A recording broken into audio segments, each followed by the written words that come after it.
2026 കേരളത്തിലെ എഞ്ചിനീയറിംഗ് കോഴ്സുകൾക്കും അതേപോലെ ഫാർമസി കോഴ്സുകൾക്കും അഡ്മിഷൻ ലഭിക്കാനുള്ള കീം എക്സാമിനേഷന്റെ date Kerala entrance examiner announce ചെയ്തിരിക്കുന്നു. ഏപ്രിൽ 15 മുതൽ 21 വരെയുള്ള ദിവസങ്ങളിലായിട്ടാണ് ഓൺലൈനായിട്ടുള്ള കമ്പ്യൂട്ടർ ബേസ്ഡ് എക്സാമിനേഷൻ നടക്കുക. ഈ 15 മുതൽ 21 വരെയാണ് എക്സാമിനേഷൻ ഡേറ്റുകൾ അനൗൺസ് ചെയ്തിരിക്കുന്നതെങ്കിലും അതിന് മുമ്പുള്ള 2 ദിവസങ്ങൾ 13th 14th അതുപോലെ 21ന് ശേഷമുള്ള 2 ദിവസം 22nd 23rd ബഫർ ഡേ ആയിട്ടും എൻട്രൻസ് എക്സാമിനർ അനൗൺസ് ചെയ്തിട്ടുണ്ട്.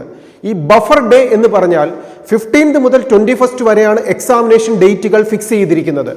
ഇൻ കേസ് എക്സാമിനേഷൻ ഒന്ന് പോസ്റ്റ്പോൺ ചെയ്യേണ്ടി വന്നാൽ അല്ലെങ്കിൽ അതൊന്ന് എക്സാമിനേഷൻ നേരത്തെ നടത്തേണ്ടി വന്നാൽ ആ ഡേറ്റുകളിൽ വേറെ എക്സാമിനേഷൻസ് ഒന്നും ഉണ്ടാവാത്ത രീതിയിൽ കീമിന്റെ എക്സാമിനേഷൻ കൃത്യമായിട്ട് നടത്താൻ വേണ്ടിയിട്ടാണ് ഈ 4 days Kerala entrance examiner buffer day ആയി അനൗൺസ് ചെയ്തിരിക്കുന്നത്.